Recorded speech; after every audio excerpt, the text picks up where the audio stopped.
Ha mis a cúrin ní ag gyda dochtar a hwnna man dú. Sel cóha fémach i'r cydioch. Linda! Hallo agotaith. Fel yw cyrsch giliad? Ha mo glún gost. Fóf. Na gafdreich. Cúri mi sio i'r dy glún.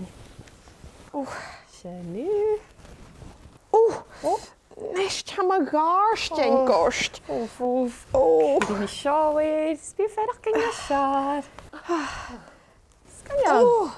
Nest ha mo hŵl yn gost. Fóf, cúri at siarst.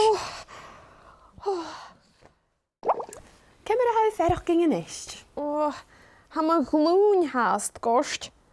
Ha mo garst yn haast gost. Agus ha mo hŵl yn haast gost. Wel, smanach il dat dele gorst.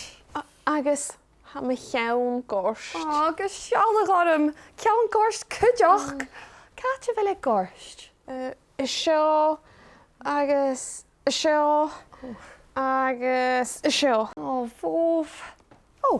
Ha fysach am sa dje ha iorst? Sio youth? Fe mi tu giliad uske al, sy'n sy'n fi ferach gyn y siar. Ha mi ffeddach gyn y siar.